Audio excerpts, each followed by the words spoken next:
안녕하세요. 박병찬의 부자병법의 박병찬입니다. 오늘은 그런 강의 내용보다도 뉴스 지난주에서 좀 볼 건데요. 그걸 아셔야 돼요, 여러분. 뉴스를 보실 때 어느 지역이 좀 심상치 않다, 이런 뉴스 나오면은 거기가 막 끓고 있는 거고요.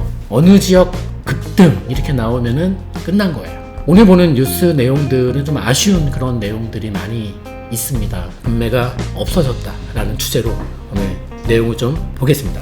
뉴스 보시죠. 오늘 몇 가지 뉴스 볼 건데요. 그 중에 첫 번째 뉴스입니다. 서울 집값 떨어진 거 맞아? 라는 뉴스예요. 여전히 비싼 이유 있었네 라는 뉴스입니다.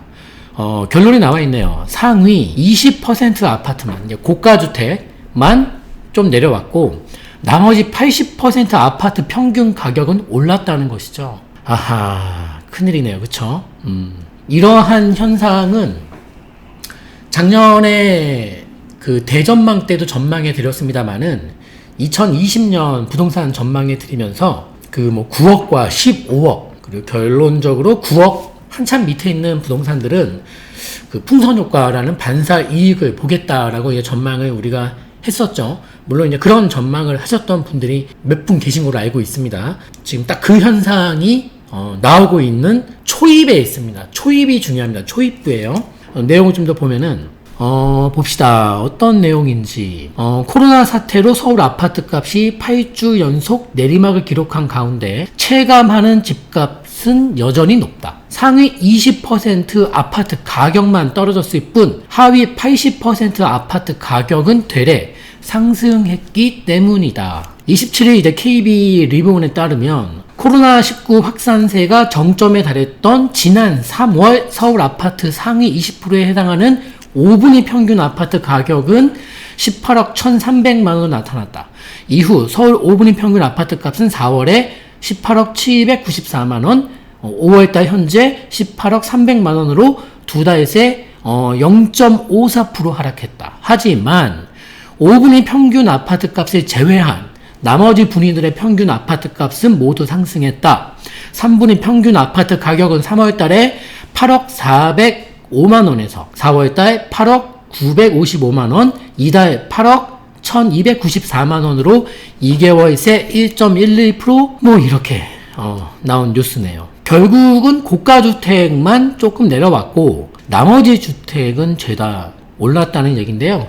KB 관계자 말로는 15억 원 초과하는 주택에 대한 담보대출 금지를 골자로 한 1216 부동산 대책의 영향으로 서울 5분위, 그러니까 고가주택 아파트 가격이 하락한 것으로 보인다. 이전보다 수요가 적어진 상황에서 서울 고가 아파트를 중심으로 금매가 소화되면서 가격 하락세가 이어졌다라고 설명했다. 한국감정원 관계자의 말입니다. 강남 지역의 경우 일부 단지 금매 거래 이후 호가가 상승했지만 경기 침체 및 코로나19 재확산 등 추가 가격 하락 가능성으로 추격 매수 없이 하락세가 지속되고 있다. 구로구나 금천구 등 비교적 집값이 저렴한 구들은 중저가 및 역세권 단지 위주로 상승했다.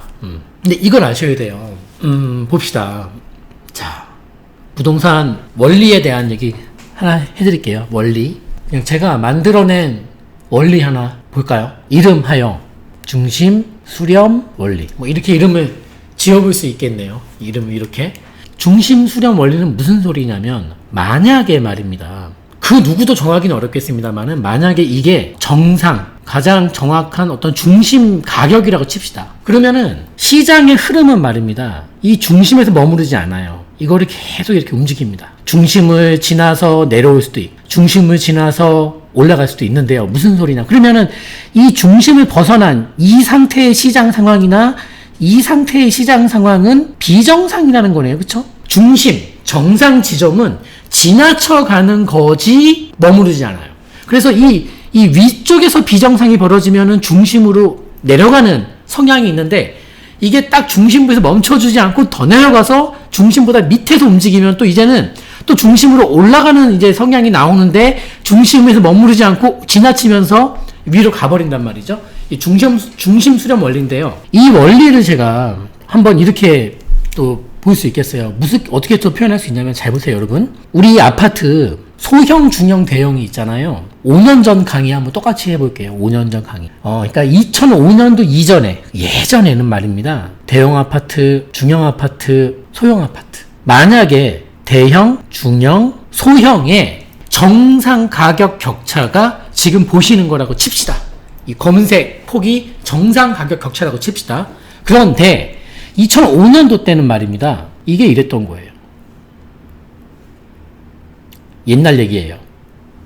너무 심했어요, 격차가. 대형은 지나치게 비싸고 또 소형은 지나치게 약간 무시당하고. 그래서 우리 2005년도 이전에 재테크 책을 이렇게 보시면은 역세권 5분 거리에 500세대 이상의 대형 아파트를 사면 된다. 뭐 이런 공식이 나올 수 있을 정도로 다 그런 류의 내용들이 많이 적혀 있습니다. 그러니까 대형이 정말 강세였거든요. 2005년도 이전에는. 근데 이거는 정상 범위가 좀 벌어지게, 정상 범위가 지나치게 좀 벌어진 상황이었다면은 한 5년 전에는, 그러니까 2015년도 경에는 대형, 중형, 소형이 만난 거예요. 이것도 정상은 아닌 거예요. 정상은 지금 보시는 이 검은색으로 정한 게 정상이라 가정해 보는 거예요. 그랬을 때 예전에는 파란 색깔처럼 격차가 지나치게 벌어져 있었고, 최근에는 이 대중소가 너무 붙어가지고 완전 친구 먹은 거예요. 다 정상은 아닙니다. 그러면 이렇게 벌어지면 정상으로 가고자 하는 성향이 나오는 것이고, 너무 좁혀지면 정상으로 가려고 하는 이런 습성이 나온다는 것이에요. 제 말은 그 소리 하는 겁니다. 지금 중심 수렴의 원리를 설명드리는 겁니다. 근데 이거는 말이죠. 면적에 대한 것뿐만이 아니라 지역에 대한 것도 똑같이 적용할 수가 있습니다. 예를 들면 만약에 그래요, 뭐 강남 아파트, 그 다음에 뭐 강북 아파트, 그 다음에 저기 뭐 수도권 뭐 경기도나 인천 쪽 아파트, 이 격차가 다 있단 말이에요. 격차가 만약에 이 정상적인 격차가 있다고 했을 때 지금 벌어진 현상은 뭐죠? 위쪽은 좀 내려오고 있고 밑에서 치고 올라오면은 이 간격이 좁혀진다는 소리예요. 제 말은 이게 좁아진단 말이에요. 간격이 이렇게 이것보다 좁아지고 있단 말이에요. 좁아지게 되면은 밑에 게 다시 내려가든 위에 게 다시 올라가든 둘 중에 하나란 소리입니다. 제 말은요. 근데 지금 이 분위기 속에서는 이 밑에 게 다시 내려간다? 다시 올라갔던 게 다시 내려간다? 이게 과연 쉽겠냐는 것입니다. 이게요, 지금. 쉽지 않을 거라고 보는 것입니다. 그렇다면 뭐예요? 2번의 확률이 벌어질 소지가 높다는 말이죠. 왜냐면 중심을 맞춰야 되니까요. 정상 범위를 맞춰줘야 되니까 말입니다. 이제 그 얘기를 하는 거예요. 그래서 지금, 이게 그냥, 규제 때문에 저렴한 집이 오르네로 끝날 게 아니라, 이 정상 범위의 어떤 간격의 틀이 깨졌을 때 벌어질 것은 다시 정상 그 격차를 맞추기 위해서는 지금 최근에 올라왔던 수도권 이 지역들이나 강북 지역들이 내려가서 강남과 격차를 맞춰주든, 아니면 얘네들은 버티는데 강남이 올라와서 격차를 맞춰주든 둘 중에 하나인데, 전자보다는 후자의 확률이 높아 보인다라고 예상을 해봅니다. 두 번째 뉴스. 서울 집값 바닥 쳤나, 매매 수급 지수 2주 연속 회복세. 근데 여러분 이게요, 뭐 지표가 나와서 보여드리는 건데, 지금 뭐 2주 정도인데도 불구하고 지금 당장 여러분 보시는 현장을 많이 다녀보시는 분들은 아시겠습니다만은 2주 전으로 돌아가고 싶은 분들이 많으실 겁니다. 한 3, 4주 전이면 더 땡큐고요. 그러니까 지표로 벌써 이렇게 드러나게 되면은 늦어요. 어쩔 수가 없는 거예요. 그러니까 이 지표보다 더 정확하고 신속한 타이밍을 잡기 위해서는 다른 거 없어요. 현장밖에 없다. 그래서 예전에 올렸던 영상 중에 통계를 버리고 현장에 뭐 집중해라 이런 영상 올린 적이 있죠. 작년 영상이었던 것 같은데요. 그만큼 현장이 통계보다 훨씬 빠르다는 것이죠. 이런 지표보다. 어찌됐든 뭐 지수는 나왔으니까 보겠습니다. 지금 서울 매매 수급 지수인데요. 아직은 100 이하에 있습니다만은 회복하고 있다라는 내용의 뉴스 기사입니다. 한국감정원에 따르면 이달 25일 기준 서울 아파트 주간 매매 수급 지수는 96.15, 전주 95.5보다 소폭 상승했다. 지난 11일 94.9를 저점으로 찍고 2주 연속 상승한 것이다. 라는 뉴스입니다. 여전히 아직 서울 매매 수급 지수가 여전히 100 아래에서 머물고 있지만 최근 들어서 수치가 조금씩 회복하고 있는 셈이다. 주택 공급에 비해서 수요가 부족한 상황이지만 공급이 조금씩 늘어나고 있다는 의미다. 이게 무슨 소리인지 모르겠는데 이 말은요. 이건 엉뚱한 소리 써놨네요. 그리고 서울을 포함한 수도권 매매 수급 지수의 경우에도 지난 25일 기준으로 99.7로 100에 바짝 다가선 상황이다. KB 부동산 리본이 조사한 중개업소 시장 전망도 하락세가 멈추는 모습이다. KB국민은행 관계자 말은 매수 우위 지수가 더 이상 추락하지도 않고 반등하지도 않는 주춤한 모습을 보이고 있다. 자, 이 지수로만 보면은 주춤이라는 말을 쓸 수 있겠습니다만은 제가 다니고 있는 현장은 주춤하고 있지 않습니다. 저만 느끼는 걸까요? 그리고 다만 서울 주택 매매 거래량은 여전히 거래 절벽 상태가 이어지고 있다. 그런데 어쩔 수 없는 게요, 여러분. 거래를 하려면은 일단은 뭐 지금 이 말은 거래 절벽 상태가 이어지고 있다라는 말을 어떤 분들은 수요가 없구나 이렇게 해석하는 것은 좀 무리수가 있는 것 같아요, 제 생각에는. 왜냐하면 마땅한 매물이 없어요. 그 일종의 매물이라는 것은 일종의 공급 아닙니까? 수요들이 거래에 임할 정도의 좋은 조건에, 그 조건이라는 것에는 가격도 포함이고 뭐 동호수나 층수도 포함되겠죠. 또 내가 선호하는 단지일 수도 있는 것이고, 그 마땅한 살만한 매물이 없어요. 단지 수준이 떨어지는 거라면은, 동호수의 여건이 떨어지는 거라면 값이 싼 급매물이어야 되는데 오늘 주제처럼 급매물이 안 보이지 않습니다. 팔렸고 걷어들였고, 이제 6월달이니까 보유세 때문에 파는 물건도 다 끝났고. 그래서 단순하게 거래 절벽에 대한 원인을 수요가 없구나 이렇게 생각하는 것은 오판할 소지가 높아 보입니다.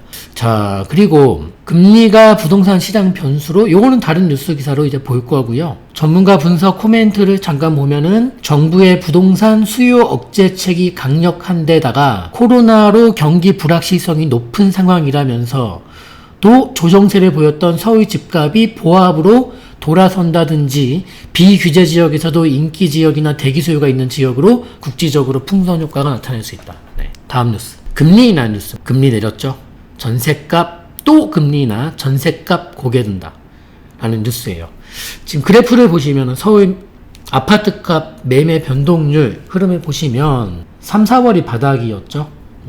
3, 4월이 바닥이었고 서울 전체와 서초, 강남, 송파, 특히 서초, 강남 쪽에 반등세가 제법 강하게 나오고 있네요.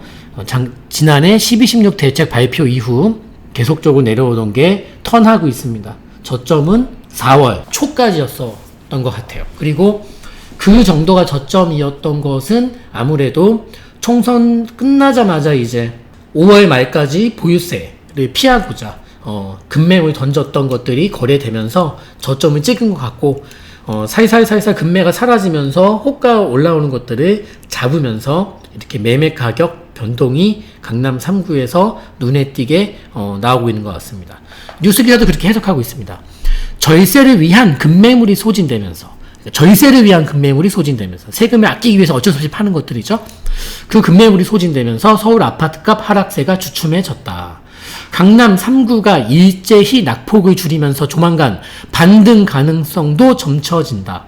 한국은행이 기준금리를 종전 0.75%에서 0.5%로 인하함에 따라 넘쳐나는 유동성이 부동산 시장으로 유입이 될지 여부가 변수로 작용할 전망이다. 서울 아파트값은 지난 3월 30일부터 9주 연속 하락세를 유지했으나 지난 4월 27일 이후에 차츰 낙폭을 좁히고 있다. 전주 대비 이번 주 낙폭은 절반으로 줄었다. 6월 1일, 오늘이에요, 오늘. 6월 1일 보유세 부과 기준일을 앞두고 4월 달부터 쏟아진 절세를 위한 급매물이 다른 말로 심약자 급매물이죠. 대부분 소진되면서 하락세가 둔화된 것으로 보인다. 실제로 강남구 대치동 음마아파트, 송파구 잠시주공 5단지 맨날 나오는 애들이죠. 얘네들 재건축 단지의 급매를 찾아보기 어려워졌다. 어려운 게 아니라 없습니다. 급매가 없습니다, 여러분. 지역별로 강남 14개 구는 0.03% 떨어졌다. 강남 3구는 강남구, 송파구, 서초구 등이 하락세를 유지했으나 낙폭이 전주 대비 모두 줄었다. 잠실 리센츠 전용 84제곱미터 33평이죠. 이거는 지난 21일 20억 원에 거래됐다. 이 아파트 같은 면적은 한때 실거래 가격이 16억을 기록했으나 저건 의미 없는 건데. 그리고 경기도는 지난주 0.13% 상승에 이어서 이번 주 0.15% 상승폭이 확대됐네요. 광주시, 구리시 각각 0.42, 0.34% 올랐고, 수원은 팔달구, 영통구 다 올랐고, 용인, 기흥까지 올라버렸고, 기흥은 항상 용인에서 가장 마지막에 오르는 곳인데 이제 기흥조차도 오르고 있고, 인천도 올랐고. 한편 서울 아파트값 하락세가 둔화된 가운데 한국은행이 기준금리를 0.75에서 0.5%로 인하한 것이 부동산 시장에도 국지적으로 영향을 줄 것이란 전망이 나온다. 영향은 뭐 아예 안 미칠 수는 없죠. 물론 이제 15억 원이 넘는 투기 과열지구 초고가 주택은 대출이 금지되고 공시가격 현실화로 보유세 부담이 늘어나 일부 거래가 이루어지더라도 급반등은 어렵다. 당연한 말이 써놨네요.